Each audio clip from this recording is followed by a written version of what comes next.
श्रीविष्णुशतनामस्तोत्रम्। नारद उवाच। ॐ वासुदेवं हृषीकेशं वामनं जलशायिनं जनार्दनं हरिं कृष्णं श्रीवक्षं गरुडध्वजम् वाराहं पुण्डरीकाक्षं निरुसिंहं नरकान्तकम् अव्यक्तं शाश्वतं विष्णुम् अनन्तम् अजमव्ययम् नारायणं गदाध्यक्षं गोविन्दं कीर्तिभाजनम् गोवर्धनोद्धरं देवं भूधरं भुवनेश्वरम् वेत्तारं यज्ञपुरुषं यज्ञेशं यज्ञवाहकं चक्रपाणिं गदापाणिं शङ्खपाणिं नरोत्तमम् वैकुण्ठं तुष्टदमनं भूगर्भं पीतवाससं त्रिविक्रमं त्रिकालज्ञं त्रिमूर्तिं नन्दिकेश्वरम् रामं हयग्रीवं भीमं रौद्रं भवोद्भवं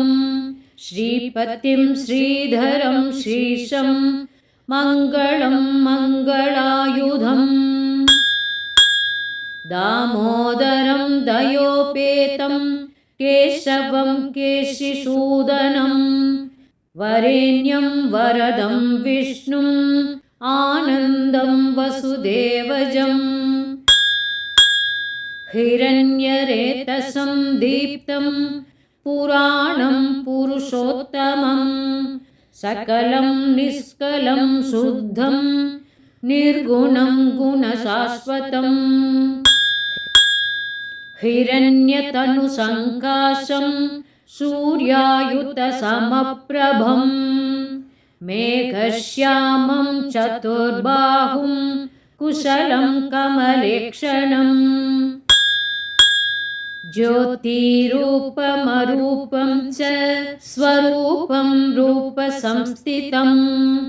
सर्वज्ञं सर्वरूपस्थं सर्वेशं सर्वतोमुखम्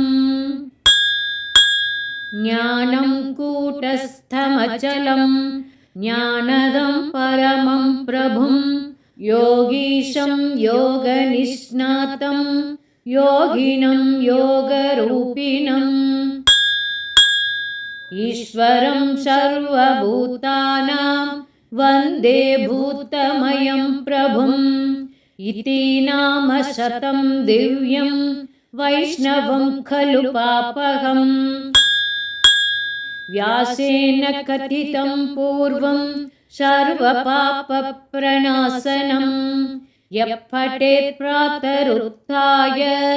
भवेत् वैष्णवो नरः सर्वपापविशुद्धात्मा विष्णुसायुज्यमाप्नुयात् शान्त्रायणसहस्राणि कन्यादानशतानि च गवां लक्षसहस्राणि मुक्तिभागी भवेन्नरः अश्वमेधायुतं पुण्यं फलं प्राप्नोति मानवः इति श्रीविष्णुशतनामस्तोत्रम्।